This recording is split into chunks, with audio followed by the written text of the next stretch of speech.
Buenos días, buenas tardes en realidad a todos y a todas. Vamos a esperar unos minutitos más para comenzar la charla, a ver si se conecta un poquito más de gente.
Bueno, siendo las 6:35 de la tarde más o menos, vamos a dar inicio entonces a esta charla para no hacerlos esperar más. Buenas tardes a todos y a todas. Mi nombre es Anastasia Resque y soy la profesional de apoyo de la Fundación Chilena para la Discapacidad.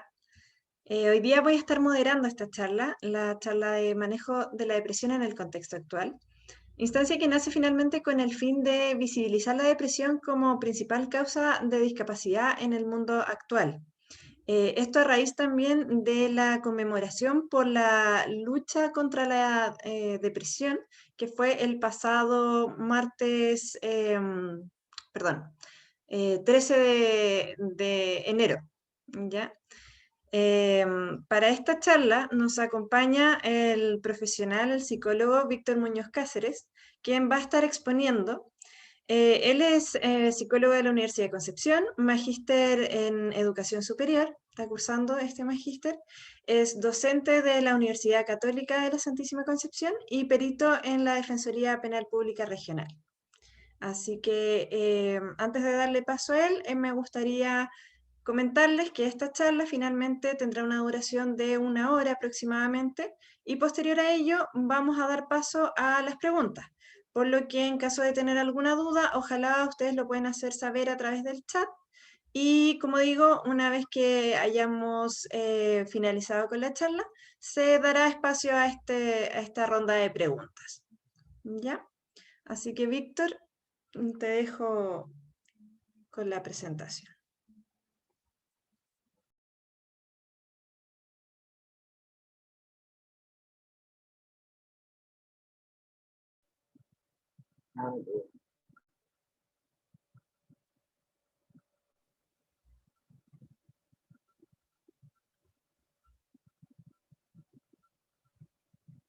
¿Me escuchan? Se escucha muy bajito.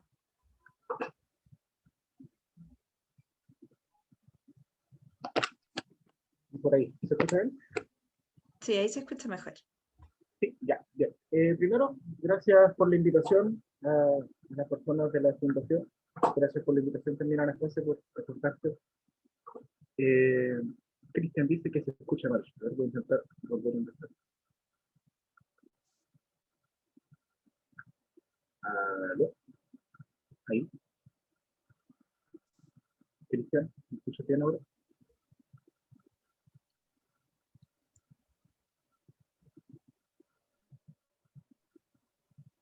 ¿El resto de las personas me escucha mal igual o será un problema de Cristian? No, yo también escucho un poco como lejano.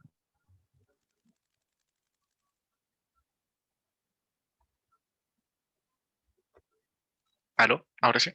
Ahí se escucha mucho Ahora sí, mejor. excelente, sí. Tenía la mitad del conector fuera, lo siento. Mala mía.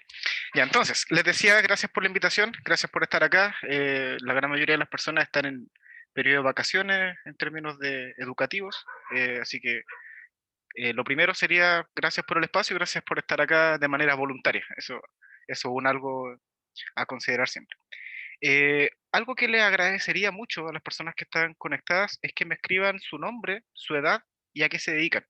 Por una cuestión como de saber en qué tono comunicacional me puedo referir, si es que hay alguien que no sé, que tenga, si es que tengo algún colega entre medio, si es que hay alguien de algún área en particular, no sé, siempre es útil saber con quién estoy conversando. Así que le agradecería a los participantes que dejaran en el chat eso, su nombre, su edad y a qué se dedican de manera muy general. No necesariamente una presentación, algo bien simple como, por ejemplo, Víctor, 28, psicólogo, algo simple. Estudiante de psicología, pedagogía, estudiantes. Mientras lo voy leyendo entonces.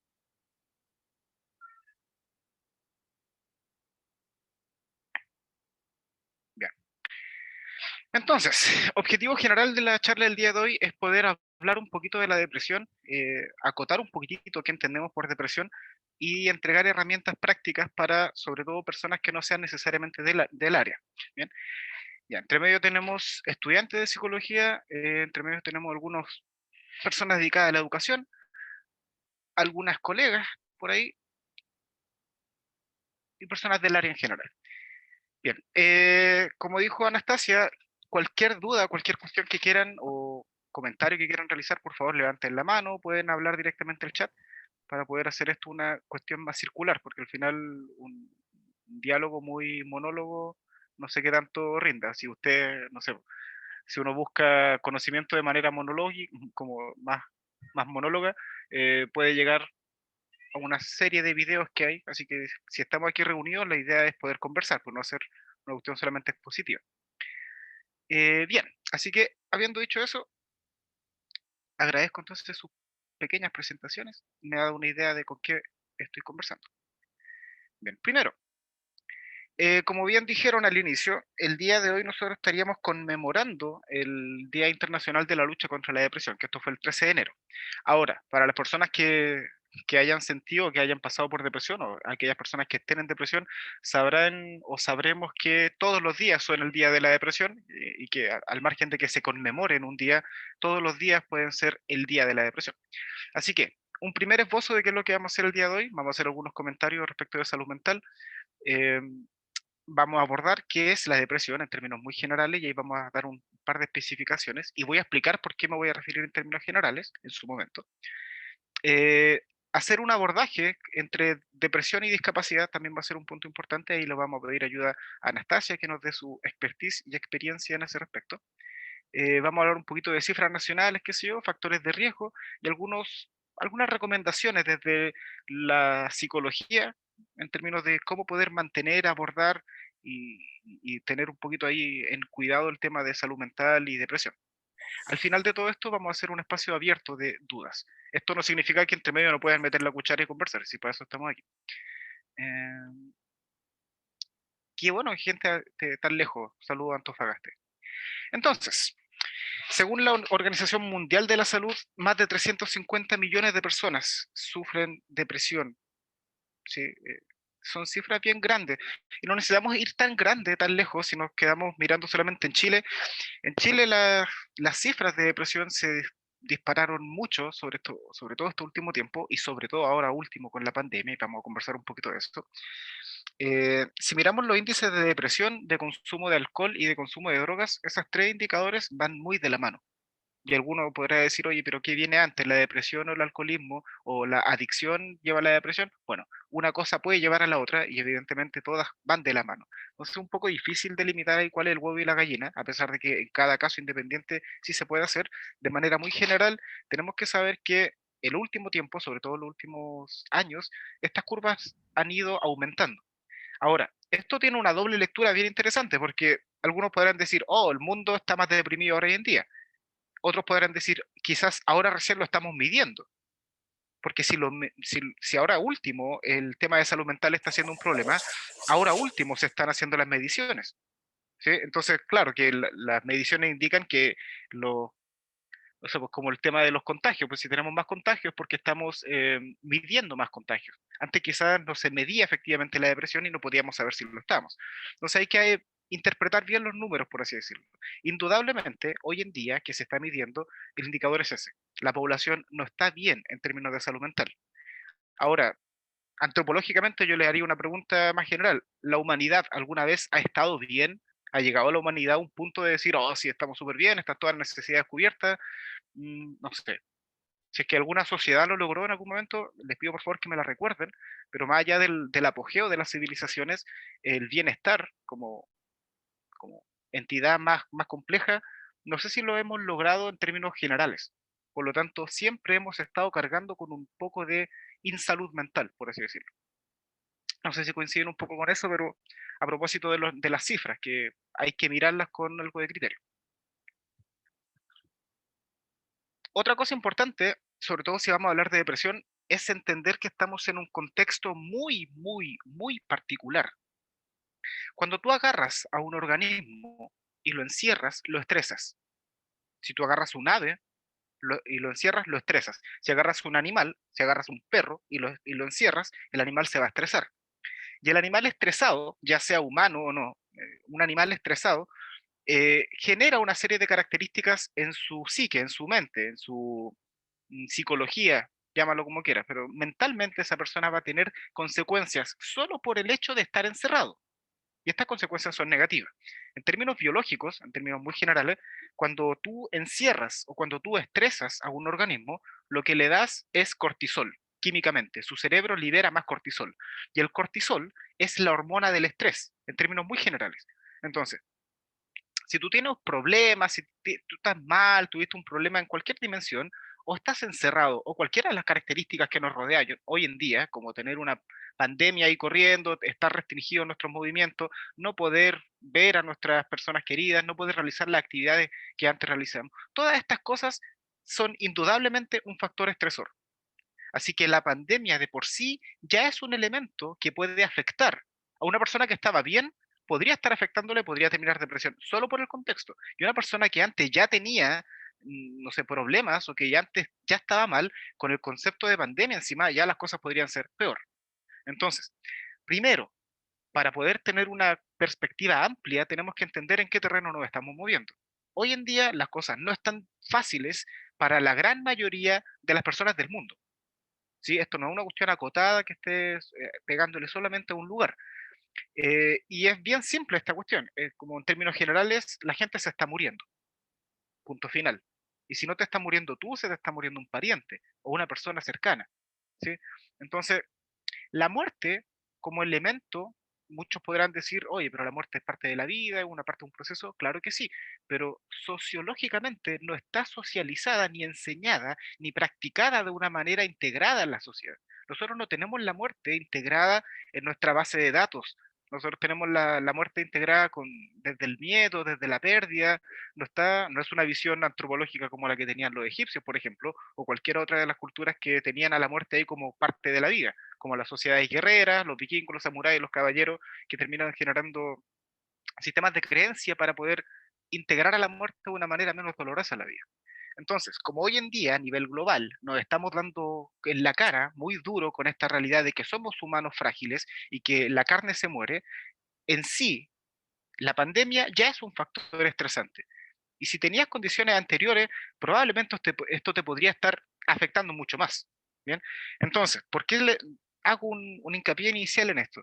Porque, no sé, pues, uno de ustedes podría decir, oh, quizás tengo depresión ahora, y muchas veces, esto se los digo desde mi experiencia, muchas veces las personas esperan mucho tiempo antes de llegar a pedir atención, bajo una idea pero es que yo todavía me la puedo solo, o no, las personas que van al psicólogo son personas débiles de mente.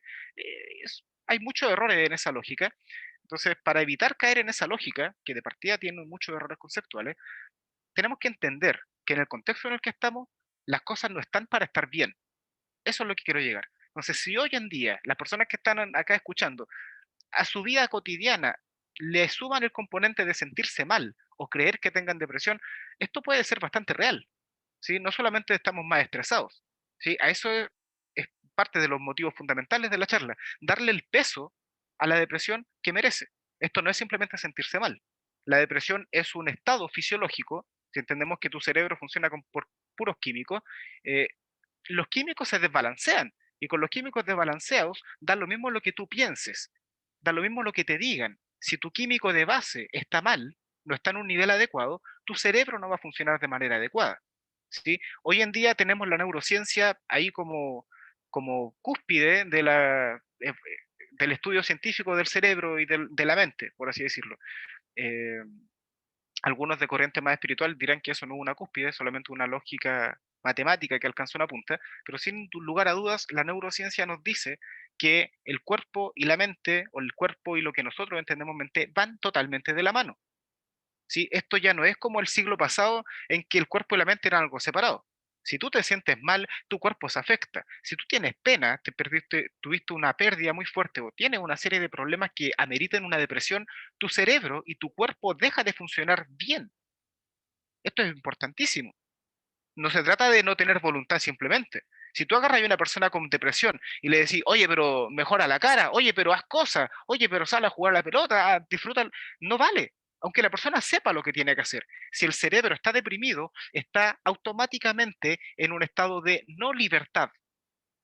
¿Sí? A eso es lo que queremos llegar hoy en día. Y de ahí viene el enlace con el acto mismo de considerar a la depresión una forma de discapacidad porque no estás en las mismas condiciones que antes para ejecutar tu día a día. No sé si hasta este punto coinciden o me siguen más o menos, pero tenemos que dejar en claro que la pandemia o la crisis sanitaria, llámalo como quieras, el nombre más allá de lo mismo, pero el contexto global y regional y local en el que cada uno de nosotros estamos, no nos ayuda a sentirnos bien. Eso es primer punto. No estamos en un lugar de arcoíris y felicidad. Algunos podrán decir, bueno, ¿y cuándo lo hemos estado? Bueno, es cosa de perspectiva, pero indudablemente la pandemia no nos está ayudando mucho. ¿Bien? ¿Qué es la depresión? Aquí tengo un monito bien simple. La depresión y la tristeza no es lo mismo. Tener pena es bastante natural, es una emoción humana. ¿Sí? Y te puede pasar porque viste una película, te pasó algo, perdiste algo, se te cayó algo, no sé. Hay miles de situaciones que ameritan sentirte mal. El no sentirte mal y no darte permiso a sentirte mal es un problema de inteligencia emocional. Por ejemplo, si perdiste un trabajo, es natural sentirte mal. Si tuviste una discusión, es natural sentirte mal. Bien, ahora que este sentirse mal se traduzca en un estar todo el tiempo mal y no poder hacer nada, ya es otra categoría. Bien, entonces, ¿quién puede diferenciar si esto es simplemente tristeza o depresión? Principalmente un profesional. ¿Bien? Pero sin embargo, el día de hoy les vamos a dar un par de ideas, un par de conceptos para poder ir diferenciando un poquito y saber en qué momento uno puede acercarse. Un par de cosas importantes, un par de números. La depresión es un trastorno mental muy frecuente, más de lo que nosotros pensamos. Bien, aunque no lo veamos. La depresión es la principal causa mundial de discapacidad. Ahí vamos a hablar un poquito más allá de que la discapacidad no solamente es no tener una extremidad o no contar con no ver, por ejemplo, no sé, esas son formas de.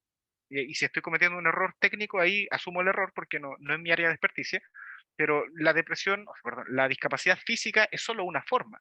La discapacidad mental también tiene otras formas. Y dentro de la discapacidad mental tenemos como, no sé, problemas cognitivos, como directamente que haya un retraso mental, y eso no es peyorativo, eso es descriptivo, o que haya un estado psíquico de incapacidad, como la depresión. Entonces la depresión sí causa discapacidad, por así decirlo. Y a quien que diga lo contrario, le invito por favor a ver una persona que está deprimida. A una persona deprimida le cuesta levantarse, y cuando se despierta con culpa y sintiéndose mal solo por existir. De esa manera no puede hacer las cosas que estaba haciendo antes y por definición esa persona está en una situación de incapacitación, por así decirlo, y de ahí la naturaleza o la conexión que tiene con el concepto de discapacidad. Aquí esto es un comentario estadístico de que la depresión afecta más a la mujer y que al hombre, pero esto puede cambiar totalmente, o sea, no vamos a pensar que por ser hombres no nos vamos a deprimir. Y no vamos a pensar tampoco que porque las cifras digan que las mujeres se deprimen más, todas las mujeres andan en depresión. Eso es totalmente inadecuado. ¿Sí? La prevalencia, que una cosa afecte más a un hombre o mujer, no significa nada más que eso, prevalencia. Y es una forma de interpretar el número. Sesgarse por el número es lo peor que podemos hacer como cientistas sociales. ¿Eh? En el peor de los casos, que podría ser lo peor que puede pasar con la depresión, es que tú termines matándote. Eso es como el último de los casos. Y es lo que buscamos evitar. Bien, hay algunas características que hacen que un caso de depresión sea más peligroso. Y un caso de depresión que ya tenga ideas suicidas se vuelve peligroso. Y un caso de depresión que tenga intentos suicidas se vuelve más peligroso todavía. Por ahí entre medio, cuando me llegan algunos colegas, me dicen, hoy tengo un paciente que tuvo intento de suicidio. Yo le pregunto, ya, pero ¿cómo lo intentó? Porque hay algunos que, no sé, pues se toman un puñado de paracetamoles pensando que van a matarse. Entonces, hay grados diferentes de poder interpretar un intento de suicidio, pero indudablemente un intento de suicidio ya es una escalada, es un factor de, esto está complicado. Entonces, eso es un acercamiento muy general a lo que es la depresión. Ahora voy a hacer un enfoque desde la fenomenología. Pregunta, ¿hay alguien de aquí presente que no sepa lo que es la fenomenología? Y aquí estoy testeando la humildad de conocimiento de cada uno.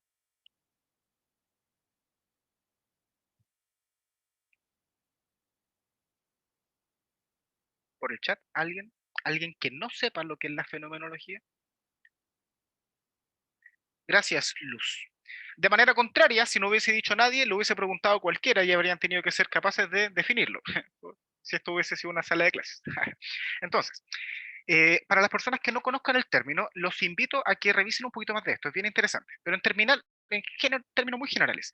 La fenomenología es un enfoque, es una forma de entender las cosas, sobre todo en materia de conceptos, de teorías, qué sé yo, que se centra en el fenómeno en sí. A mí me da lo mismo de dónde viene esto, por qué puede estar pasando. Yo describo lo que ocurre. Y si trato de darle una explicación, no viene una explicación de, oh, es que esto inició porque bla, bla, bla. No, la explicación viene de lo que yo estoy viendo. Entonces, cuando uno hace un abordaje fenomenológico, se centra en lo que está ocurriendo, más allá de cuál es la teoría que lo explica o si esto tiene lógica o no.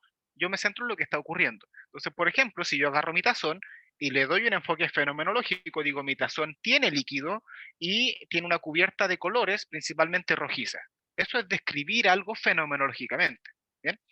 Entonces, sobre todo para las que son colegas o para los que son estudiantes en psicología. Y a mis colegas yo se los digo con mucho respeto esto, como comentario desde mi área pericial. No van a pensar que me estoy creyendo mejor que ustedes. eh, Apunto principalmente a los que están estudiando. Cuando ustedes vean un trastorno psicológico o cuando vean algún tipo de problema mental, los invito siempre a buscar la fenomenología del trastorno. Por ejemplo, una vez en un psiquiátrico, en el de acá de Conce, me llegó un paciente que decía que tenía Asperger. La mamá decía que tenía Asperger. No, es que el papel dice que el niño tiene Asperger, qué sé yo. Yo busqué fenomenología del Asperger. Y la fenomenología del Asperger te va a decir qué es el corazón del Asperger. ¿Cuál es la característica central que describe al fenómeno Asperger, por así decirlo? Entonces me ahorro todo lo pomposo que le dan los teóricos, porque los teóricos son muy pomposos y muy egocéntricos y tienen esto de no, es que yo tengo la razón. y no, es que yo tengo la razón, es que a las 7 categorías que tú dices yo digo que son 8, y a las 5 que tú dices en realidad yo digo que son 3. Entonces hay un duelo en la academia que pasa mucho por los egos, por así decirlo. Entonces es muy útil la fenomenología para quedarse con lo que es central. Por lo tanto, si ustedes buscan fenomenología de la depresión, y de hecho aquí les dejo la referencia de un artículo que está bien bueno, van a encontrar qué es lo que es central en la depresión independiente de los autores. ¿Por qué? Les dejo aquí en el chat lo siguiente. Busquen a Otto Der. Así es, pero esa O tiene 2 puntitos arriba, porque si no me equivoco es un apellido alemán. Otto Der es un chileno, si no me equivoco, psiquiatra, que está muy de la mano de Otto Kemper, muy de esa escuela, muy, es un viejito que sabe lo que dice. ¿Bien? Otto Der, si no me equivoco, fue al psiquiátrico por el año 2014, 2013-2014, y habló mucho de la depresión. Si uno ve los documentos, busca fenomenología de Otto Der, depresión, va a encontrar que teóricamente, a lo largo de la historia, hay como 70 tipos de depresión. Y cada autor dice, no, es que hay 3 tipos, no, es que hay 5, es que hay 2, es que hay... Y cada uno le pone de la suya. En términos generales tenemos como 70 tipos distintos de depresión. Algunos, por ejemplo, habrán escuchado esto de la depresión estacional. No, es que como hay invierno y el clima está más distinto, a mí me da lata y me bajonea. Eso es totalmente legítimo. Hay algunos a quienes no les afecta, pero hay algunos a los que sí. Y tenemos que recordar que somos mamíferos y los mamíferos funcionamos con el sol, por cierto. ¿Sí? Entonces, no hay que quitarle peso a algunos tipos de depresión, pero tampoco nos vamos a quedar con todos los tipos que existen. Entonces, en ese sentido, ustedes como estudiosos de esto, si les interesa profundizar más, yo les recomiendo que le den un enfoque fenomenológico a la depresión. Y así se van a encontrar siempre con lo que es más central. Si buscamos lo que es más central, vamos a encontrar, por ejemplo, que la depresión tiene ideas suicidas, que tiene suicidio involucrado.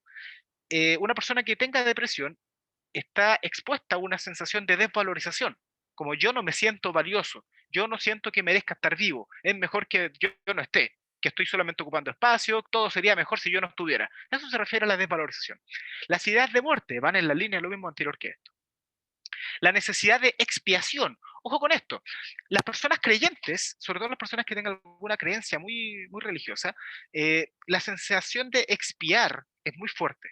Entonces, es que yo estoy mal, o es que yo he hecho cosas malas, soy un pecador, y mi sensación de pecado, mi sensación de sentirme mal, va muy de la mano. Entonces, yo me siento mal y me echo más tierra encima, y si mi sistema de creencia es religioso, me voy a echar una serie de cuestiones religiosas encima.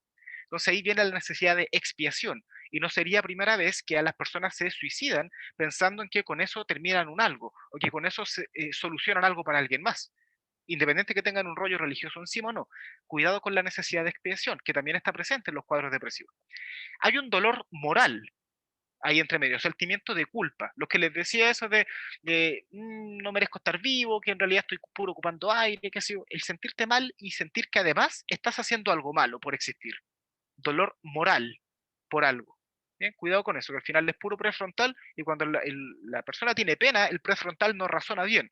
Así que ninguna idea, o sea, no es que ninguna idea de una persona depresiva va a estar bien, pero la gran mayoría de las ideas de una persona afectada por salud mental pueden caer en lo que se conoce como ideas irracionales. Esto es como, ay, soy súper feo, soy súper malo, nadie me quiere, en realidad soy súper penca y merezco morir. Esas son ideas irracionales, porque somos todos iguales de penca en términos generales, somos humanos y tenemos capacidades humanas que son bastante amplias, pero siguen siendo limitadas porque nuestro cuerpo es humano y tenemos una vida limitada y una pila de cosas en nuestra naturaleza humana. ¿Bien? Entonces, una cosa es estar consciente de nuestras virtudes y nuestros defectos, y otra cosa es que todo sea defecto y todo esté mal y todo ese no. La asertividad implica poder balancear ambas cosas. Entonces, esto acá yo les digo, si ustedes me preguntan, bueno, ¿qué es la depresión? Yo les diría, bueno, la depresión es básicamente esto, es un trastorno psicológico que implica el sentirse mal, pero profundamente mal, y hay un sufrimiento, y que no solamente implica sentirse mal, sino que implica principalmente el que no puedes vivir tu vida como la estabas llevando antes. Entonces, por ejemplo, aparece esto que se conoce como anedonia. Para los que no conozcan el término anedonia, pueden pensar en Dionisio o en los romanos. El hedonismo, que es la búsqueda del placer. La anedonia es todo lo contrario, es la incapacidad de sentir placer. Entonces, si de repente tú, no sé, pues tenías tus rutinas, tú hacías tus cosas y gradualmente te diste cuenta que ya no estás disfrutando lo que hacías antes, entonces estás en un cuadro de anedonia, ya no estás disfrutando lo que hacías antes. Incluso el sexo puede que ya no lo estés disfrutando, incluso comer cosas ricas puede que ya no lo estén disfrutando, el juntarte con tus amistades quizás ya no lo estén disfrutando, independiente que estemos en pandemia, esto es como, a eso se refiere a la anedonia.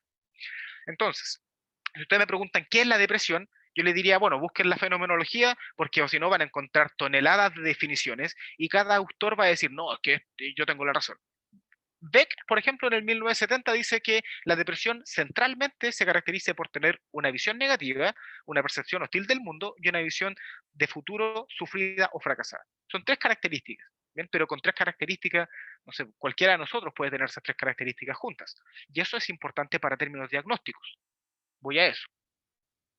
Si nos vamos a qué es la depresión, y nos vamos ya en el término más académico, algunos de ustedes dirán, sobre todo los que ya son colegas o los que son estudiantes de psicología, espero que no sea el caso, pero si ustedes dicen, no, es que los manuales son los que tienen la razón, bueno, a las personas que no saben, los diagnósticos psicológicos se hacen principalmente con una serie de instrumentos. Tú aplicas instrumentos para levantar información y con estos datos tú puedes calificar una conclusión.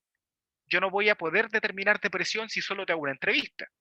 A pesar de que los psiquiatras te hacen entrevistas muy breves y determinan depresión. ¿Es posible que puedan hacerlo? Sí, hay unos inventarios bien breves para eso. La pregunta ¿es preciso el diagnóstico? Quizás no tanto. Una persona que esté realmente deprimida va a salir positivo en uno de estos análisis simples y también va a salir positivo en uno de estos análisis más profundos. Una persona que no esté deprimida quizás salga o quizás no salga porque no va a estar tan marcado. A eso me refiero. Entonces, hay una tonelada de instrumentos para levantar depresión, para saber si una persona tiene depresión o no. Y esos instrumentos pueden estar validados o no en el país que estén aplicándolo o no. ¿Sí? Por ejemplo, ahora en pandemia, solo existe un instrumento que te da información proyectiva que se puede aplicar a distancia. Si ustedes en algún momento como colega o estudiante se enteran de que alguien está aplicando un Rorschach a distancia, eso es lo peor que pueden hacer. Y esto lo dice la Sociedad Latinoamericana de Rorschach. El Rorschach no se aplica a distancia. El Rorschach no se aplica en proyecciones. El Rorschach se aplica en individual, con las 10 láminas. ¿Sí? Por una cuestión de manipulación y de respuesta en situ. De otra manera, cualquiera podría llegar a imprimir las cosas, y son esas láminas. Por eso hay solo 2 impresoras en el mundo que lo permiten, porque la validez de la prueba se da con la imagen en terreno. ¿Bien? Entonces, a propósito del diagnóstico, hay 2 libritos que funcionan mucho, el CIE-10 y el DCM. Se los voy a anotar en el chat por si alguno es curioso. Tenemos el CIE-10, que es un manual como de calificación de problemas, y hay un capítulo ahí de problemas mentales. El resto son puras clasificaciones médicas. Y tenemos el DCM. El DCM significa Manual de Diagnóstico de Problemas Mentales, en términos generales. El problema de esto es que el DCM actualmente está en su versión 5. Y si uno busca ahí no, es que ¿qué dice el DCM de la depresión?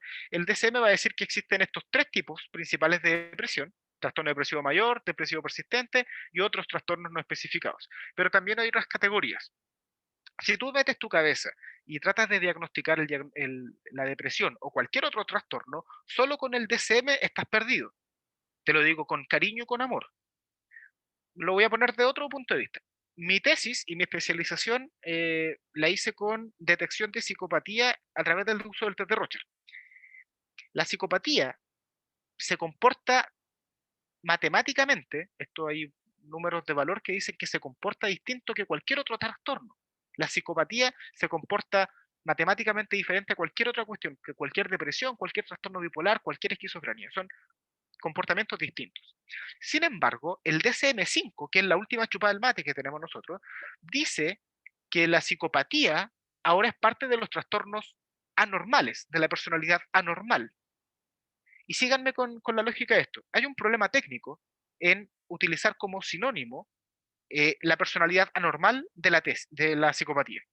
Por lo siguiente, Mozart, Vivaldi, Bach, cualquiera de estos tipos músicos genios, ¿eran normales? Matemáticamente hablando, ¿eran parte de la estadística? ¿Eran parte del 50%? No, ¿cierto? ¿Y por ser anormales son psicópatas? Lógicamente no. Por lo tanto, en el DSM-5 existen errores conceptuales también. ¿Bien? En el DSM-3, por ejemplo, se consideraba una enfermedad a la homosexualidad. Cuando publicó, imagínate, ponte tú que estamos en el 1860, no sé cuándo fue el año, pero ponte tú que estamos hace mucho tiempo atrás, cuando todavía existía el DSM-3, y mañana se publica el DSM-4. De un día a otro, la homosexualidad dejó de ser un trastorno mental, solo porque un libro lo dice. ¿Sí? Así que hay que tener mucho, mucho cuidado con tomar un libro como una ordenanza.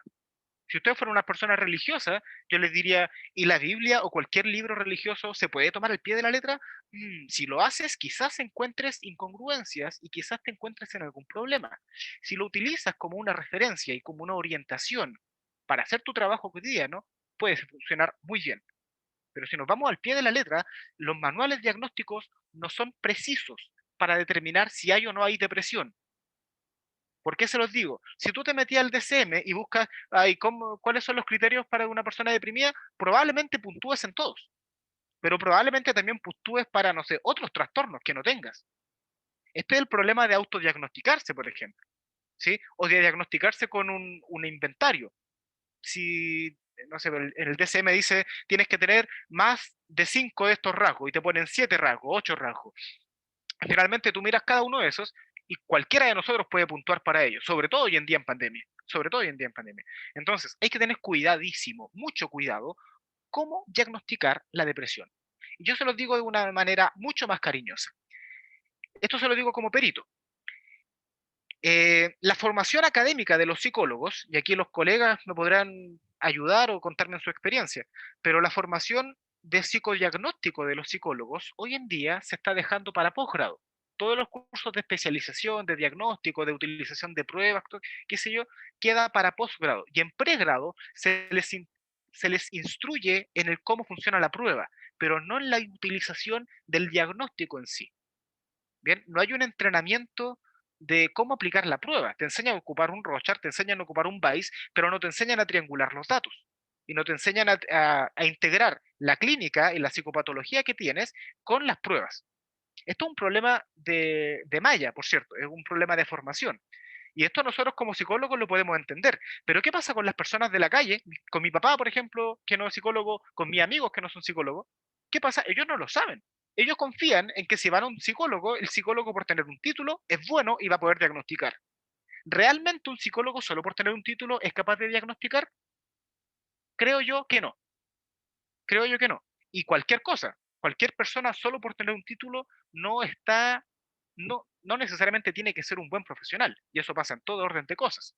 ¿Sí? Eso pasa en todas las profesiones, no solamente en esta. El problema es que la psicología, como es algo intangible, por así decirlo, como no se ve, así que la mente no se ve, es mucho más difícil. Porque ponte tú, un médico que no sea tan buen médico, pucha, por último, el instrumento se la pega por él. El escáner es bien específico y él tiene que saber interpretarlo, por así decirlo. Pero aquí es mucho más difícil. Si el psicólogo no sabe hacer diagnóstico, todo lo que haga después va a estar mal. Yo puedo ser muy bueno haciendo terapia, pero si no sé cuál es el problema de base, puedo estar haciendo terapia sobre un problema que no es el problema de base. Bien, entonces, respecto de lo que es la depresión y el diagnóstico, y aquí es mi momento de desquitarme así con el mundo, como perito, como persona que trabaja haciendo evaluaciones psicológicas y que trabaja en esta área, les digo que no todos los psicólogos estamos capacitados para dar un buen diagnóstico, aunque por ley debería ser así, no es cierto, en la práctica no es real, por una cuestión de formación, primero, y segundo, por una cuestión de criterio y experiencia. Bien, ¿a qué voy con esto? Si tú fuiste un psicólogo y te fue mal, busca otro. Busca un psicólogo siempre o una psicóloga que te guste, que te sientas cómodo, que tú le creas. Y eso se nota en las primeras sesiones. Si tú vas y esto es como compartan este mensaje a las personas que conozcan, porque lo clásico es que, no sé, pues en atención primaria de salud, qué sé yo, hay muchas malas experiencias.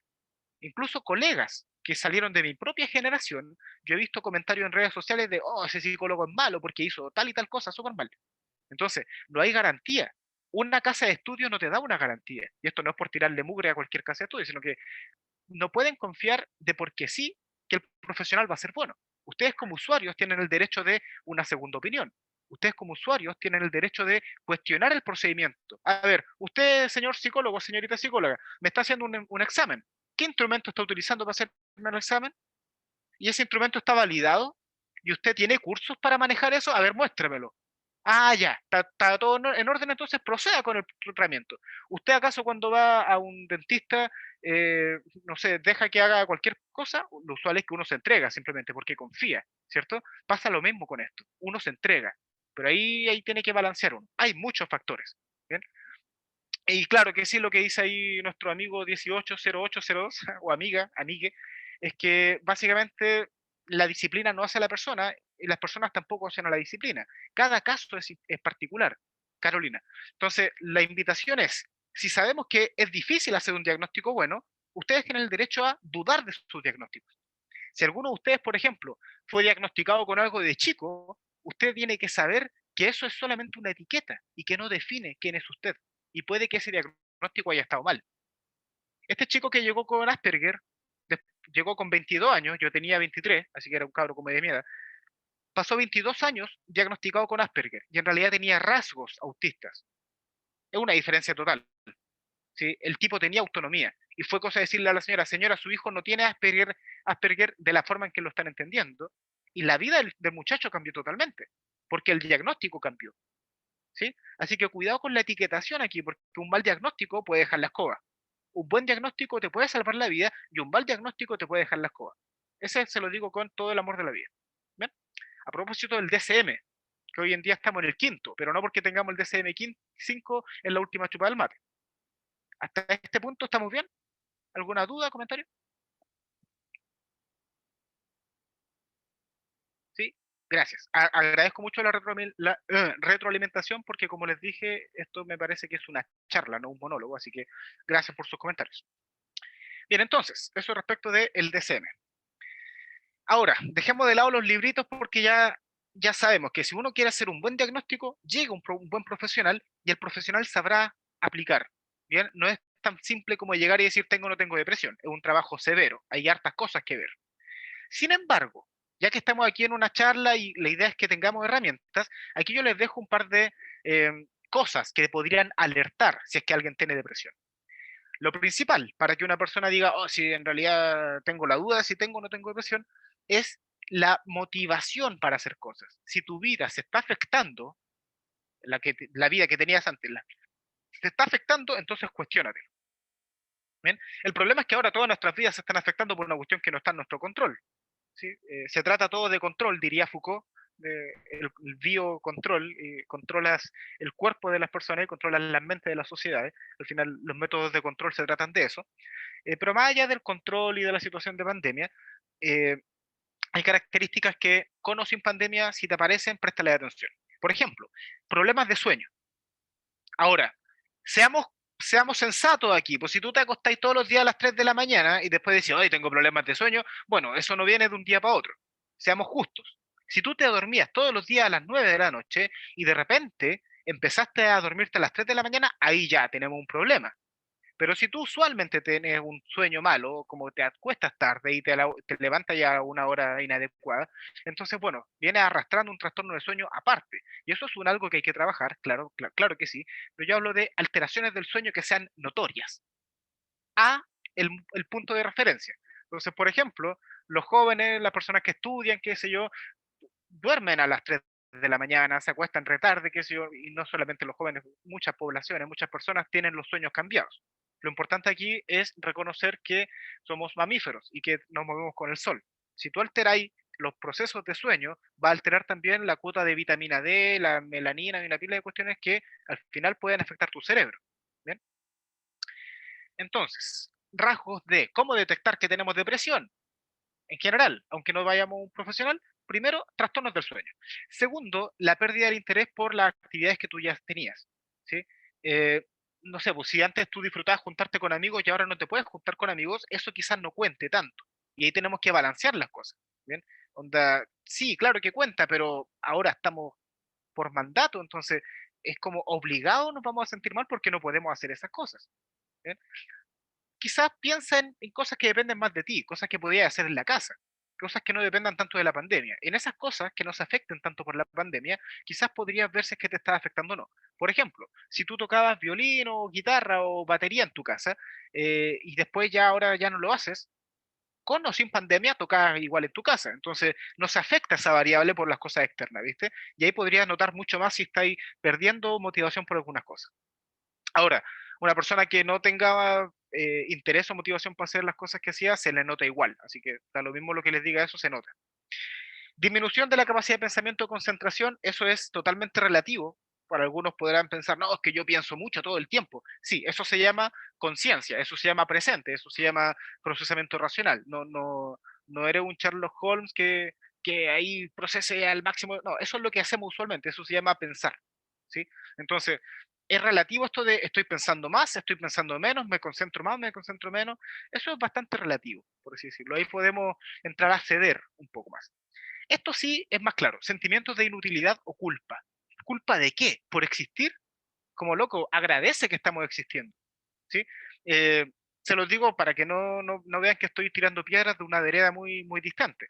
Yo vengo arrastrando hace muchos años problemas de salud mental asociados a depresión por una serie de eventos de la vida misma. Pérdida de madre, entre medio de unos accidentes severos, hay mucha gente muerta, un estrés postraumático de cuando chico porque vi morir mucha gente en los hospitales, una pila de cosas que hacen que hoy en día me haya transformado en un adulto que haya tenido que lidiar con depresión en algún momento. Y no digo que la haya superado, sino que digo que la surfeo día a día, pero eso no significa que esté totalmente en la mano. Entonces, le hablo desde la experiencia también, para que no crean que solamente lo digo desde afuera. Una persona que esté en un cerebro deprimido va a sentir culpa solo por existir. Y aunque tú vayas a decirle, oye, pero ¿cómo te sentís mal y todo el eso es lo peor que uno puede hacer. Una persona, un cerebro deprimido no necesita ser enjuiciado, en primer lugar. Por lo tanto, ¿qué es lo mejor que puede hacer alguien para poder trabajar con alguien que tenga un cerebro que esté en un estado de depresión o que se sospeche? Es el abrazo incondicional, el apoyo incondicional. Es como, oh, me siento mal porque no debería estar vivo. Ya, ok, lo entiendo, pero estoy aquí contigo. No cuestionar el otro de, ah, pero ¿cómo pensáis esto? Si tenéis comida, tenéis techo. No, eso es súper injusto. ¿Sí? Si yo les digo, oye, estamos vivos, tenemos mucho de qué gozar y mucho de qué estar agradecidos, claro que sí, pero no vas a poder ver esa gratitud y no vas a poder conectar con esa gratitud si tu cerebro no está intervenido por una cuestión química. ¿Sí? Tu cerebro va a estar intervenido. El solo acto de despertar te va a hacer sentir mal. ¿Sí? Entonces el sentimiento de ser inútil, de sentirte culpable, está muy arraigado. Y esto aunque uno diga, oye, pero ¿cómo te sentías así si eres una persona súper capaz y qué sé yo?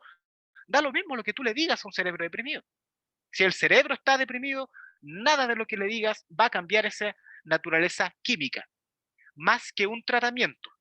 Y los mejores tratamientos son farmacológicos y psicoterapéuticos. Esto quiere decir, el psicólogo y el psiquiatra a la vez deben ver a la misma persona, sobre todo para los casos que son moderados hacia arriba.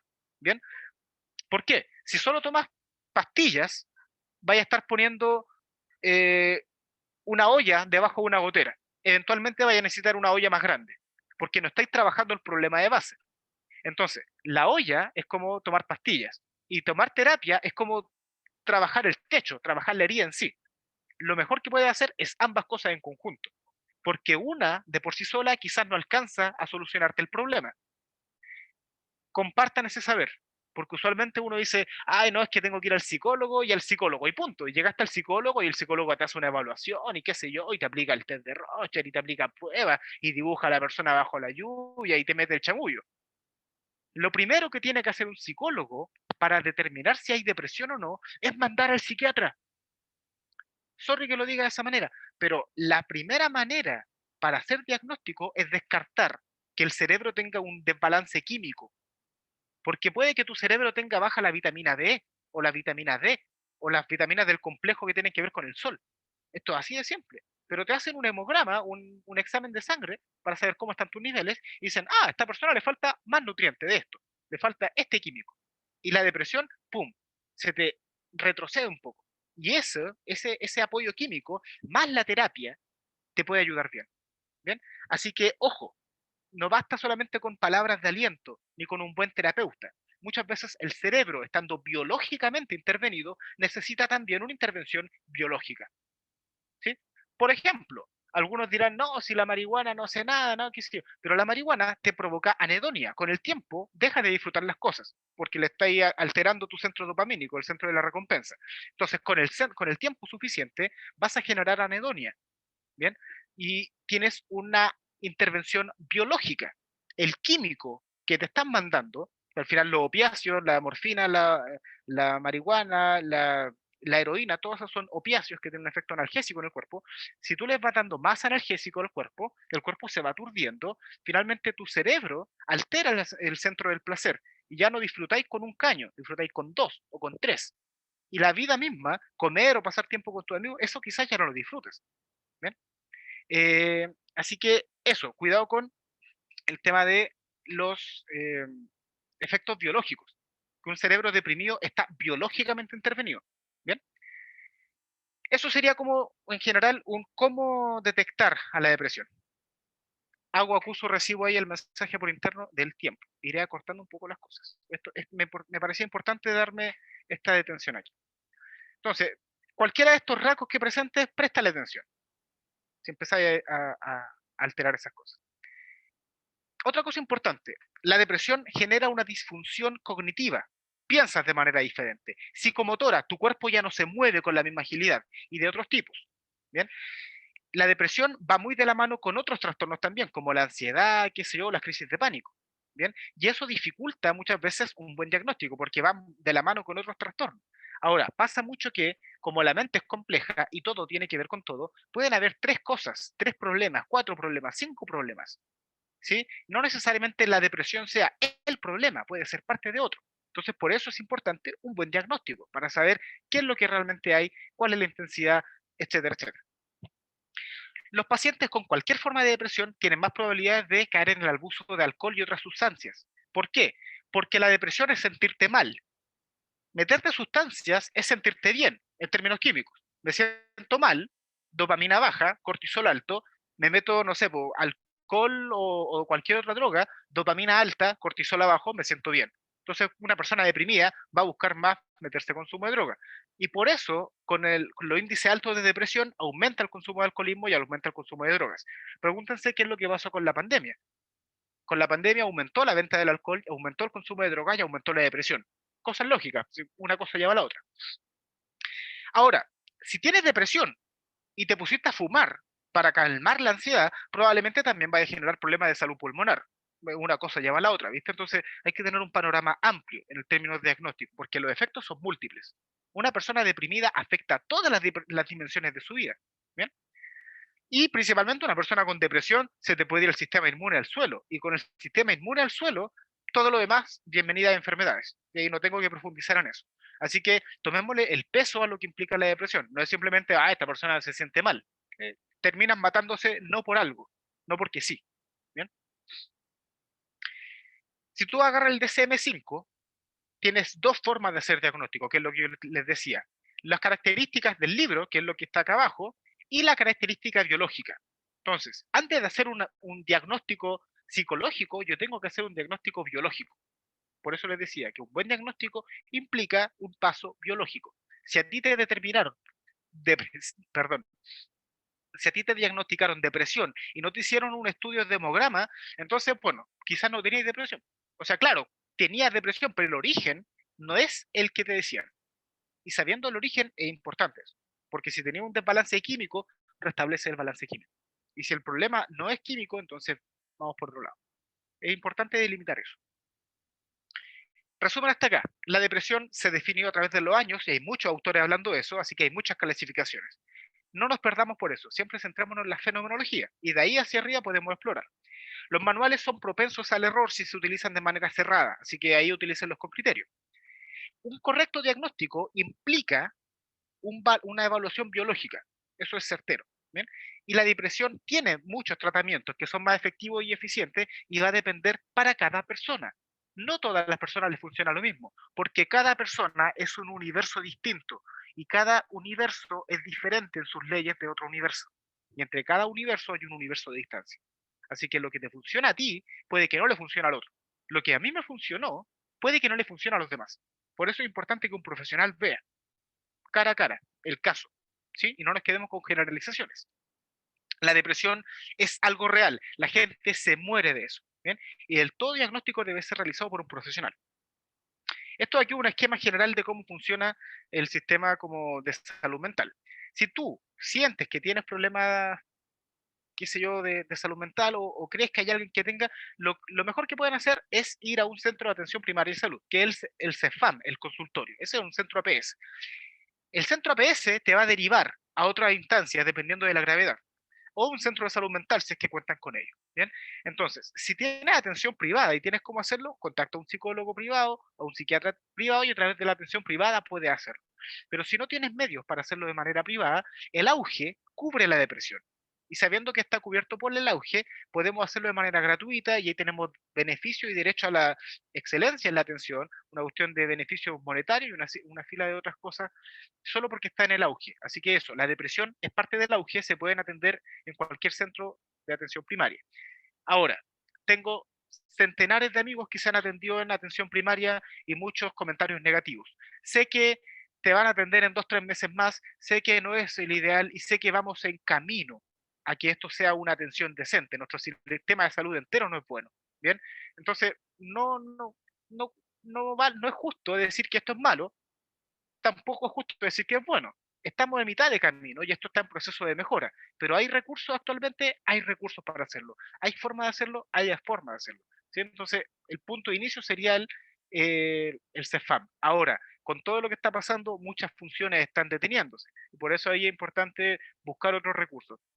Particularmente yo no ofrezco clínica de manera abierta, pero igual si alguien me pregunta, por teledistancia, qué sé yo, esas cosas se pueden hacer. Entonces, aprovechando que muchos psicólogos actualmente están trabajando a distancia, quizás poder acceder a algo, buscar alguno más barato, qué sé yo, o directamente a algunos que atienden de manera gratuita. ¿Sí? Hay algunos centros comunitarios que ofrecen horas como por beneficio de ese tipo. Así que los controles del sistema público en este momento están parados, está muy difícil. Y de ahí viene la necesidad de, bueno, los sistemas dentales también están parados, así que no es lo único lo que está mal.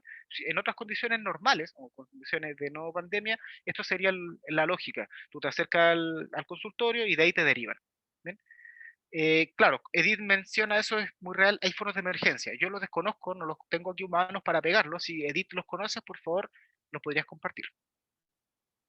Entonces, claro que sí, el sistema de salud mental no está tan bien funcionando. Incluso en condiciones fuera de pandemia tampoco era tan bueno. ¿Sí? Pero era mejor que nada. Como la gran mayoría de las instituciones en Chile no funcionan como deberían, pero hay que agradecer que existe el edificio, porque eso implica que está la oportunidad de mejorarlo, desde adentro usualmente. Entonces hay un buen equilibrio entre lo que hay y lo que no hay. Aquí le cedo el pase a nuestra anfitriona también, Anastasia, para que nos comentes un poquito respecto de depresión y discapacidad. Ya, muchas gracias, Víctor. Bueno, en cuanto a depresión y discapacidad, tal como mencionaba Víctor al comienzo de esta charla, contextualizar un poco por qué estamos haciendo como Fundación Chilena para la Discapacidad una charla sobre depresión. Es probable que mucha gente no sepa que la depresión es considerada un tipo de discapacidad y de hecho es una discapacidad, es la discapacidad que tiene mayor cantidad de pacientes, por decirlo así, en el mundo. Es la discapacidad número 1 en el mundo actualmente. Entonces aquí aparece un cuadro básicamente de qué es la discapacidad,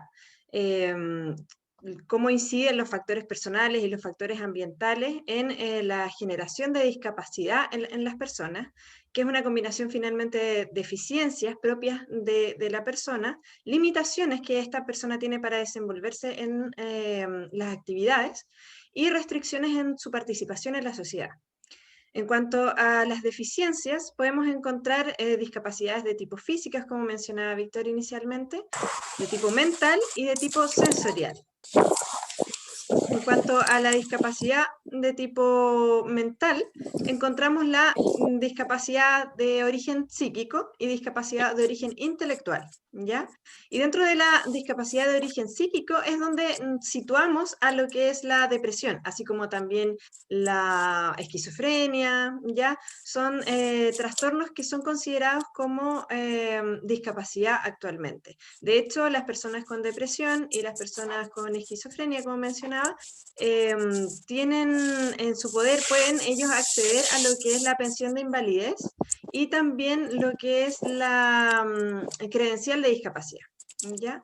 Entonces eso finalmente y básicamente es como contextualizar por qué como Fundación Chilena para la Discapacidad tocamos el tema, abordamos el tema de depresión, porque como mencionaba Víctor, es algo invalidante en la vida, afecta a sus áreas de desarrollo y sí, hay un audio abierto. A ver.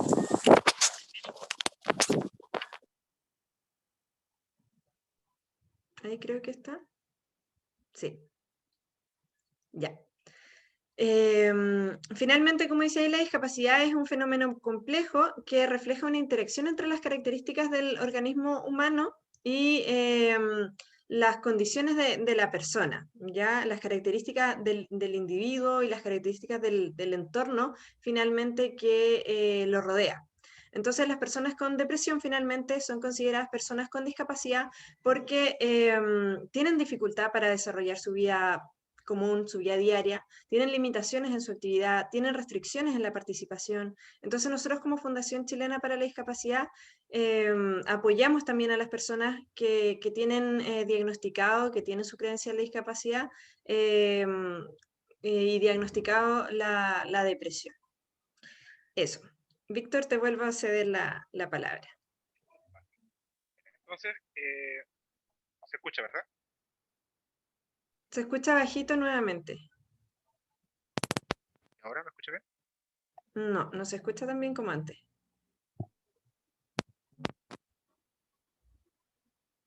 Aló. ¿Y ahora sí? Aló, aló, aló. Sí, se escucha, pero se escucha más bajo que delante. Pero igual se escucha. Ya.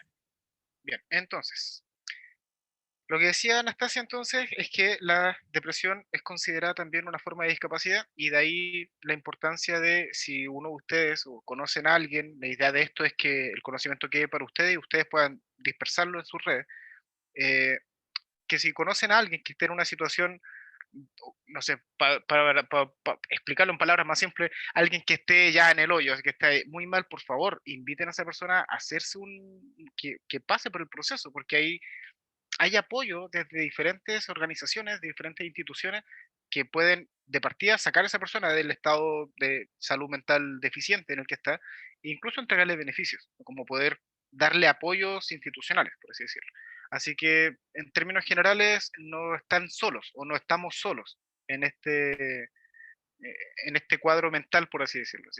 Hay hartas herramientas y felizmente hoy en día la institucionalidad del país como se cuadra con la Organización Mundial de la Salud y como el mundo completo está entendiendo que la salud mental tiene una importancia, porque hace 30 años no era tan así, hace 40 años los derechos humanos no eran de mucho interés tampoco, entonces vamos pasando las décadas y vamos tomando la importancia de algunas cosas que son vitales, como por ejemplo la salud mental.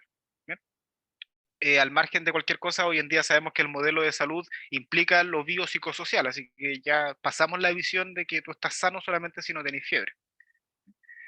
Eh, Gracias, Edith, que dejó aquí en el chat. Números de teléfono de atención psicológica para violencia a la mujer y otros números también por si fuesen de utilidad.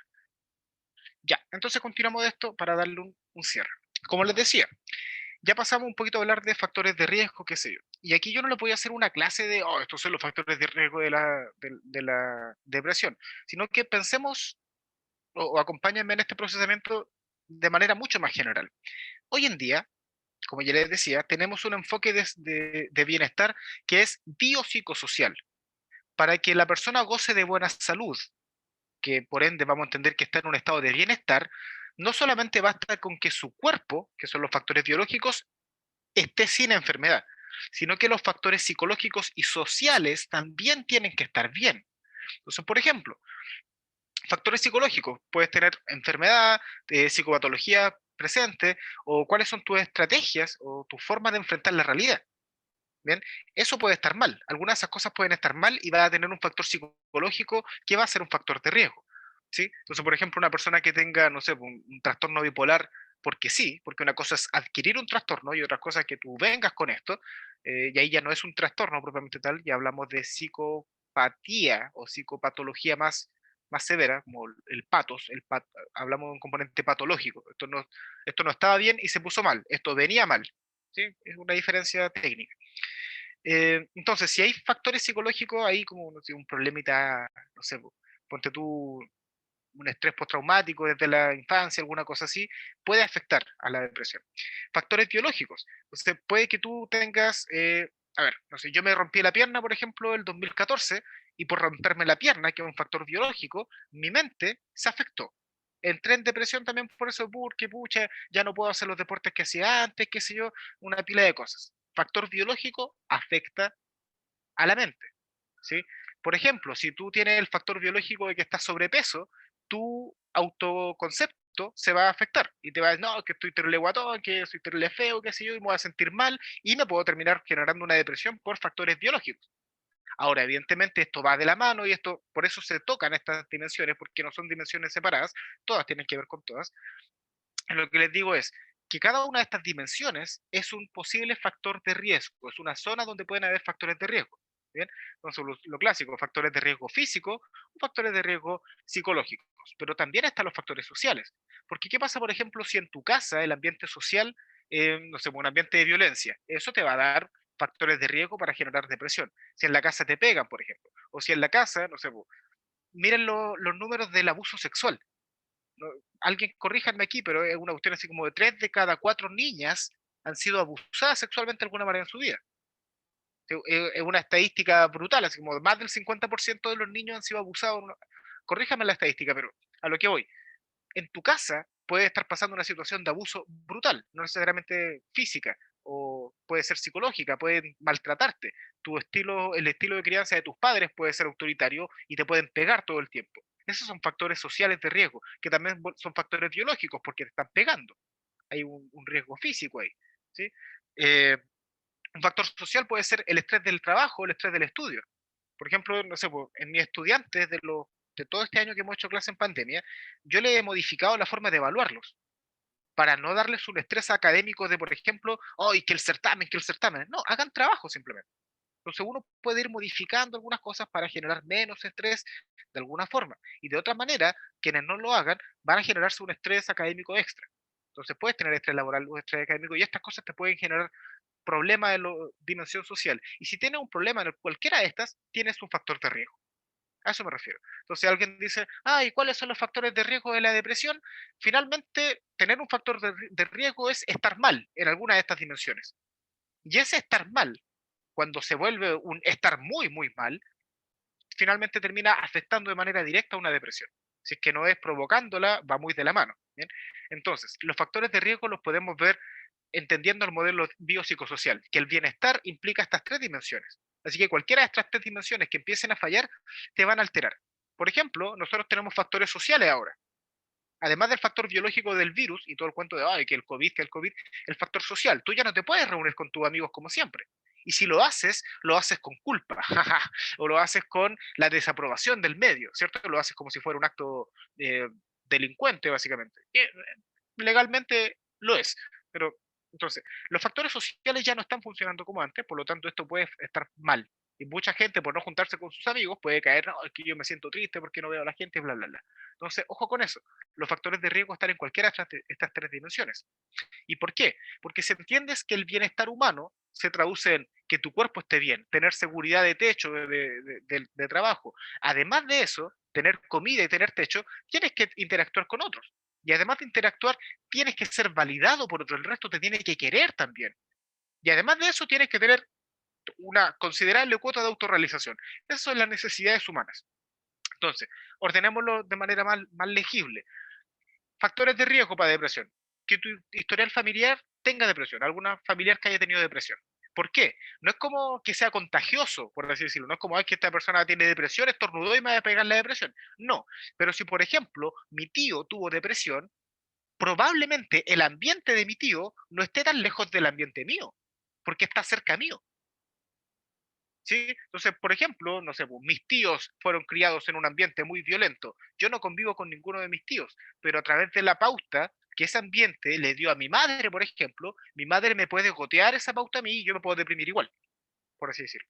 Entonces, la familia, por así decirlo, como es una serie de conectores que se interrelacionan, también son antecedentes. Ojo con eso. Los eventos biográficos traumáticos sufridos en la infancia. Los traumas de la infancia son los que nos construyen, dicen por ahí, pero también son los que nos destruyen. Ahora, ¿existe algún humano que no haya tenido problemas en la infancia? Son menos, son afortunados, son privilegiados, pero la norma general implica que la gran mayoría de nosotros la vimos no tan de colores cuando éramos más infantes, ¿sí? Sobre todo si vivimos en Latinoamérica o en algún país que no tenga tantas garantías sociales, lo clásico es que vaya a estar en un ambiente de una infancia no tan bonita, por así decirlo. Y si miramos nuestras estadísticas, probablemente va a tener abuso sexual o físico, de alguna manera. Entonces, los eventos traumáticos aportan harto. No es que sean automáticamente determinantes de depresión, pero te dan un terreno muy fértil para más adelante generar problemas de salud mental. Pérdida de seres queridos. Esto es lógico. Un humano se deprime por norma cuando entra en duelo. Eso es natural. Por favor, entiendan la diferencia de lo que es normal y natural. Si yo tomo un encendedor y pongo la mano sobre el encendedor, me voy a quemar. Yo les pregunto, ¿es natural quemarme o es normal quemarme? Si yo lo estuviera viendo, me estarían respondiendo, pero no es normal quemarme. Si yo veo en la calle, la gente, del 100% de las personas que ve, el 50% no se está quemando. Por lo tanto, no es normal quemarme. Ahora, si pongo la mano sobre la llama, es natural que me queme. Entonces, hay una diferencia entre la palabra normal y natural. ¿Sí? Normal se utiliza una cuestión estadística. No podemos decir que una conducta es normal o no. Eso depende de la cultura y del observador. Por lo tanto, utilizamos la palabra natural. Y en ese sentido, si tú tienes un ser querido y se te murió, lo natural que pase es que te sientas mal. Si no te sientes mal y te da lo mismo, entonces ahí hay un problema. Si se te murieron los padres y tú se supone que los querías, o se te murió tu esposo o tu esposa, y no te pasa nada, entonces ahí hay un problema. Lo natural es que te sientas mal. Y eso se llama duelo. El duelo es una forma de depresión natural. Y hay etapas para pasarlo, pero se asume que tiene que pasar. ¿Bien? Problemas en relaciones personales. Naturalmente te va a afectar, porque las relaciones personales son vinculares. Y la primera necesidad que tenemos nosotros es vincular con alguien. El vínculo, el apego. ¿Bien? Conflictos familiares son factores de riesgo. Violencia intrafamiliar, factor de riesgo. Cambios significativos en la vida, por ejemplo, te cambiaste de casa de una ciudad a otra, te quedaste sin amigos, o te fuiste de un lugar de trabajo a otro y no tienes ninguna red de apoyo, es un cambio significativo, un factor de riesgo para entrar en depresión. Separaciones, por ejemplo, pérdida del trabajo. ¿Por qué? ¿Por qué perder el trabajo? Porque el trabajo te da la plata para comer, y si no tienes la seguridad con pagarte el techo y esas cosas, ¿cómo te vaya a pagar la seguridad fisiológica? Y necesitamos esas cosas. Por lo tanto, ahí entra en necesidad y por ende en depresión. Conflictos laborales, etc. Entonces, como les decía, los factores de riesgo finalmente son problemas en cualquiera de estas tres dimensiones. ¿Bien? Punto final de la presentación. Recomendaciones desde la psicología de qué cosas podríamos hacer para mejorar o mantener un poquito nuestra salud mental. Ojo con esto. Primero, antes de mostrarles esto, qué sé yo, lo que les voy a decir ahora no es cómo curar la depresión en casa, porque la depresión no se cura en casa. La depresión primero se trabaja con un profesional. Y si bien es cierto, tú la puedes trabajar desde tu casa, ¿sí? No la trabajas por las tuyas. Y tú puedes decir, oye, pero yo soy psicólogo, yo manejo estas cosas, yo me las sé. Loco, ¿y tú crees que los terapeutas no tienen que ir a terapia? ¿Tú crees que no lo...? Claro que sí. Las personas que son psicoanalistas, que además de sus años de formación psicológica, tienen que tener 5 años de formación en psicoanálisis. Los psicoanalistas tienen un psicoanalista, o sea, tienen a alguien que lo esté mirando. Se lo digo de otra manera. Mi trabajo es psicología forense, entre otras cosas. Hago clases, qué sé yo, pero a mí me gusta la psicología forense. En mi trabajo tengo que entrevistar asesinos, violadores, gente que no se porta muy bien. Y no todos esos asesinos son sanos. No todos esos violadores son sanos. Usualmente uno piensa que un criminal no está sano, pero hay algunos que están muy mal. Sobre todo los que son violadores seriales, hay algunos casos que son más sucios que otros. Pregúntate tú, yo que se supone que soy un psicólogo y que se supone que sé estas cosas, después de ver todo este puñado de casos en el tiempo, no sé, he visto casi 100 casos ya hasta ahora, ¿tú crees que eso no me va a afectar mi cabeza? ¿Que solo por ser psicólogo yo no tengo derecho a entrar en depresión? ¿Solo por saberlo? Eso es un error totalmente grande. Es como pensar que los médicos no se puedan enfermar porque ellos saben de medicina. Es torpe eso. ¿Bien? Por lo tanto, da lo mismo la cantidad de conocimiento que tengas. Si te sientes clínicamente mal, solo una persona con habilitación clínica te puede ayudar. Lo contrario, que es creer, no, yo me la puedo manejar por la mía, qué sé yo, eso es un delirio de, no sé, de grandeza, capacidad narcisas, qué sé yo, que seáis capaz de no explotar de un día a otro no significa que tengas tu depresión abordada de manera adecuada. ¿Sí? Esto es como que, no sé, que tengáis a 30 perros en una pieza sin que se maten, no significa que esos 30 perros estén sanos y que estén en buenas condiciones. ¿Sí? No porque las cosas no están explotando significa que tú estás bien. Significa que todavía no explotan. ¿Bien? Pasa mucho que las personas incluyéndome, se sorprenden porque dicen, no, la persona se mató. ¿Pero cómo? Tengo un amigo que estudia en la Cato, se mató hace, no sé, 5 años, 4 años quizás, y nosotros lo veíamos y súper feliz, y todos decían, no, pero ¿cómo? De un día para otro, qué sé yo. Ya, y eso aplica para cualquier caso de suicidio. La mayoría de las personas dicen, ¿cómo pasó de un día para otro? No pasó de un día para otro. Esto es como un globo que tú lo infláis todos los días. Problema, no tenéis con quién hablarlo, no tenéis cómo solucionarlo, y empezáis a inflarlo, lo empezáis a inflar, en algún momento el globo explota, y la gente se asusta y dice, oh, ¿y cómo explotó el globo? ¿Había un globo? Recién ahí se dan cuenta que había un globo, cuando el globo explota, ¿sí? Que no nos pase eso. Las técnicas, las cosas que les voy a decir ahora son medidas caseras para mantener un poquito de bienestar de salud mental. Pero si tú tienes un problema serio y lo identificas como tal, nuevamente tengo que ser pesado, anda a verlo con un profesional, ¿sí? Por las tuyas no vaya a llegar muy lejos. Aunque llegues muy lejos, quizás no vaya a llegar tan lejos como deberías. Y totalmente con la ayuda de un profesional esto mejora mucho. Entonces lo puedo decir de otra manera, porque algunos dicen, ay, no, es que yo tengo que esperar a estar muy mal para ir al psicólogo. No, no, eso es totalmente un error. Esto es como, imagínate que tú eres un equipo de fútbol y empezaste a jugar bien, ¿sí? Tú puedes ser tu propio director técnico, pero llegado a cierto nivel profesional, lo mejor es que haya alguien que sepa de eso al lado tuyo. Y con un director técnico que sabe de eso, tú puedes sacar mucho mejor provecho de ti. Tú no necesariamente tenés que ir al psicólogo cuando estáis mal. Tú puedes ir al psicólogo porque estáis bien y queréis mejorar tu estilo de vida o mejorar algún aspecto que no esté bien. ¿Sí? Esto es como mantenimiento. Es como, no sé, un vehículo. Tu vehículo lo vaya a arreglar solamente cuando explota, la mayoría de la gente sí. Solo lo lleva al mecánico cuando las cosas están muy mal. Lo lógico es hacerle mantención al vehículo. Y tu cuerpo humano es tu vehículo para interactuar con el cosmos. Es así de simple. Entonces tu vehículo, tu cuerpo, tu envase es el principal motivo de cuidado. Porque en tu cuerpo, en tu envase, habita tu mente y nosotros estamos cuidando la mente. Y como el cuerpo y la mente van de la mano, indudablemente, y el que me cuestione eso, por favor, elija un dedo, me lo corto y se lo ofrezco. La mente va de la mano con el cuerpo. Si alguno de ustedes tiene más estudio en lo que son los mudras, que son las posiciones de mano que ocupan en muchos estilos de meditación, qué sé yo, los mudras tienen un efecto biológico, la respiración tiene un efecto biológico, el tomar sol después de 20 minutos reduce tu cortisol como un 25%. Entonces, hay cosas que hacen que tu cuerpo esté bien y que tu mente esté bien. Por ejemplo, la higiene del sueño. Y es lo que les decía, todo esto es una introducción súper larga para decirle, estos son consejos para mantenerse bien, pero esto no te salva de una depresión. Amortigua harto. Y esto como mecanismo de apoyo ayuda mucho, pero esto no es la panacea de la vida, no es la medicina que lo soluciona todo, porque para eso están los profesionales. ¿Ven? Ahora, habiendo dicho eso, les digo, la higiene del sueño es importante. Darle a tu cuerpo alegría macarena, que tu cuerpo para darle alegría a cosas buenas, significa cuida tu cuerpo.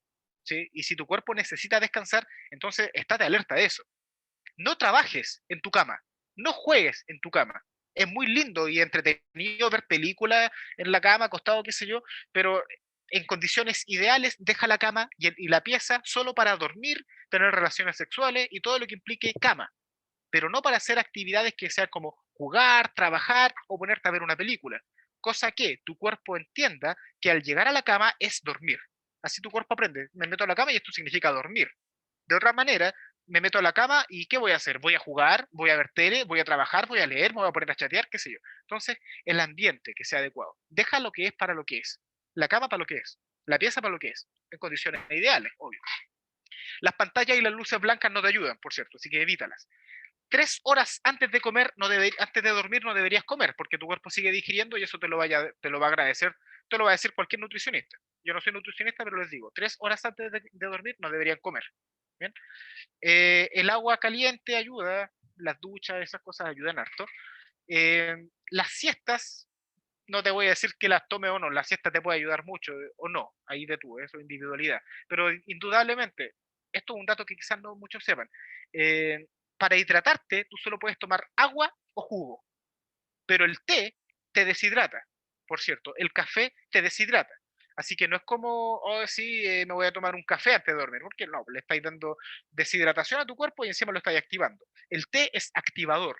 Hay algunos té que son infusiones de hierba que son desactivadores y te pueden ayudar para dormir, pero por norma general, el té negro o el té, cualquiera de sus variaciones, es activador. ¿Sí? El Yellow Label, todas esas cuestiones son activadores.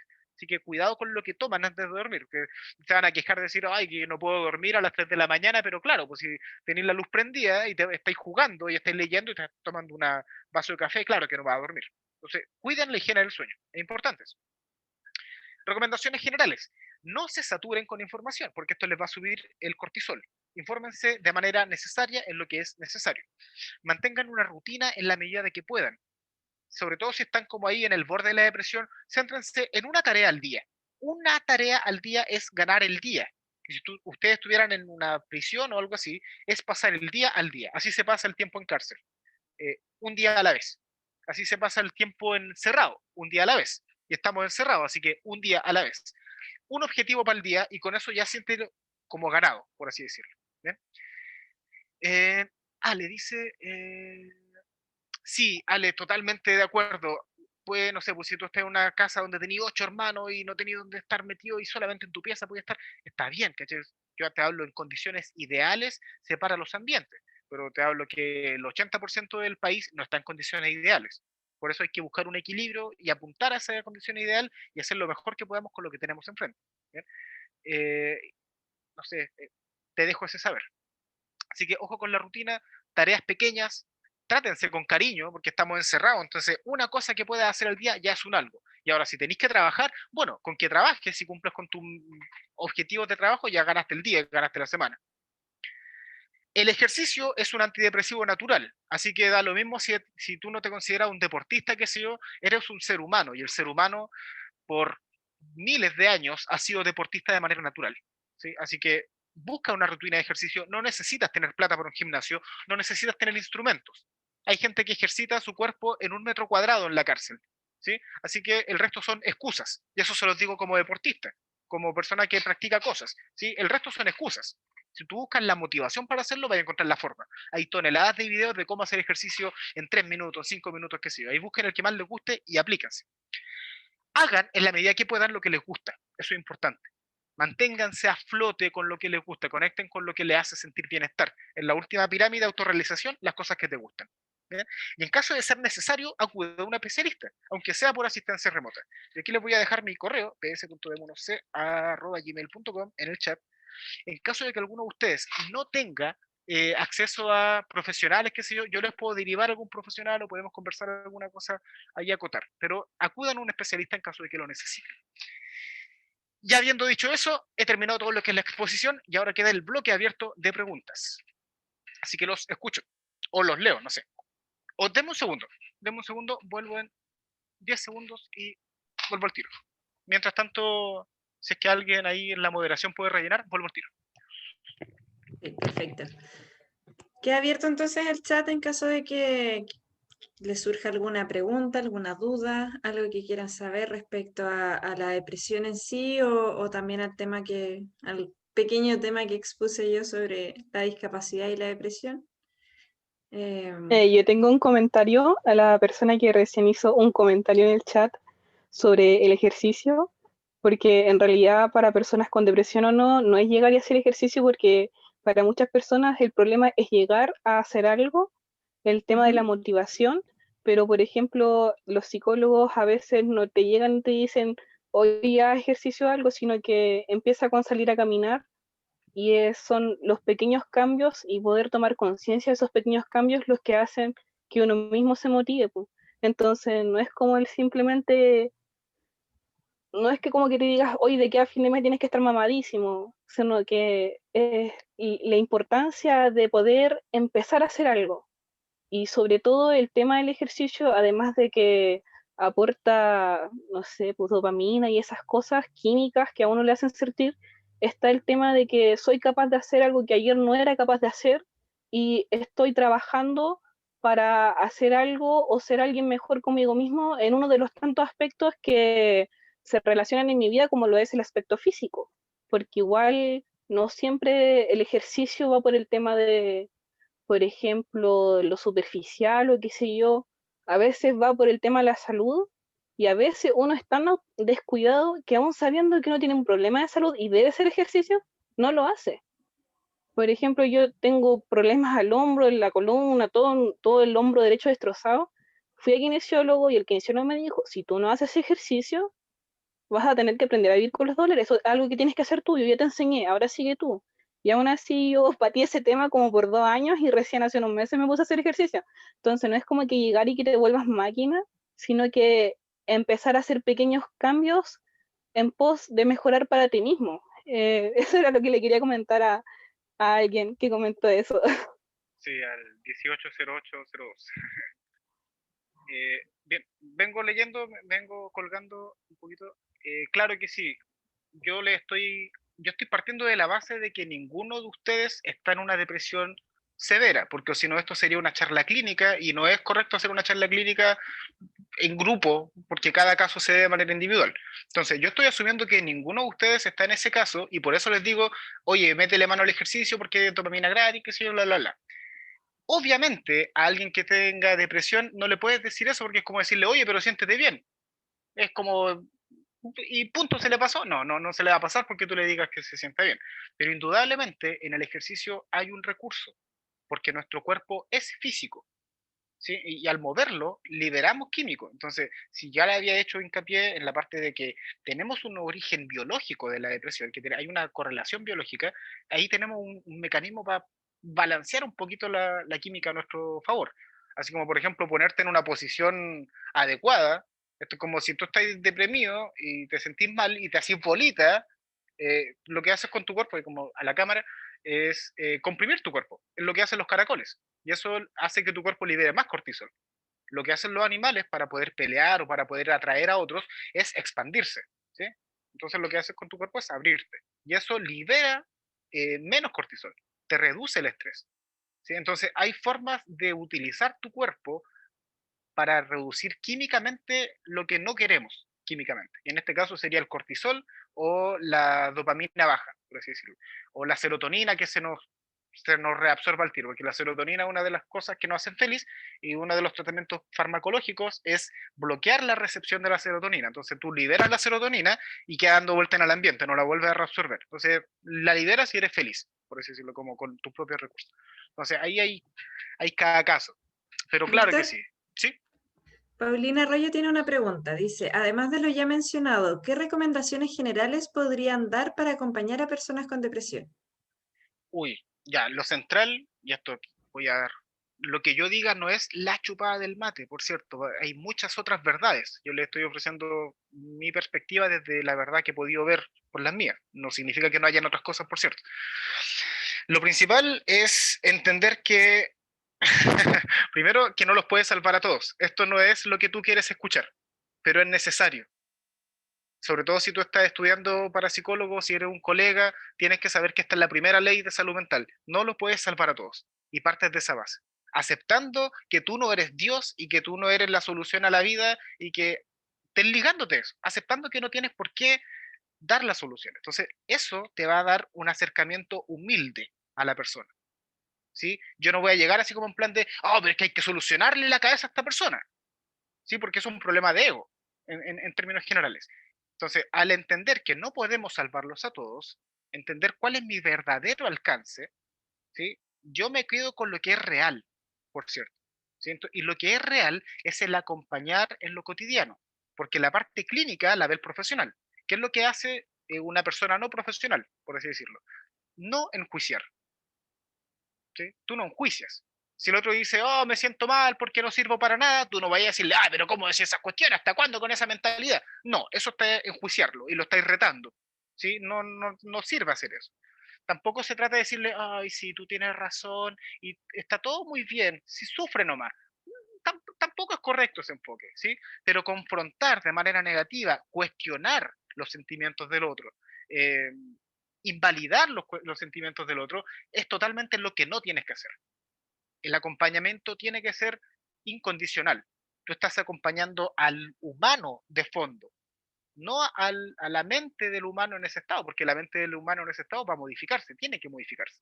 Si tenemos la ilusión de que somos un algo que se mantiene en la vida y todo cambia, todo el universo está cambiando y no hay nada en el cosmos que se mantenga estático, ni nosotros ni el otro. Por lo tanto, nosotros también estamos en un proceso de evolución. Por lo tanto, nosotros no podemos llegar e imponer nuestra visión ni nuestro entendimiento sobre el de otro. De ahí viene la importancia de acompañar a alguien de manera abierta, como incondicional, por así decirlo. ¿Qué recomendación yo te podría dar para trabajar con alguien? Y esto es como torpe lo que estoy haciendo, porque estoy dándote recomendaciones para alguien que no estoy viendo y ni siquiera sé qué tipo de depresión tiene. Va a depender de eso. Si la depresión es muy severa, entonces entran otras reglas. Pero si la depresión es leve, entran otras reglas también. Por eso digo, inicialmente, para poder hacer un buen tratamiento, tienes que hacer un buen diagnóstico. Y todo lo que te diga ahora van a ser reglas generales, por así decirlo. Pero no necesariamente tienen que aplicar un caso que tú conozcas. Entonces, tengo que decirte eso, por cierto.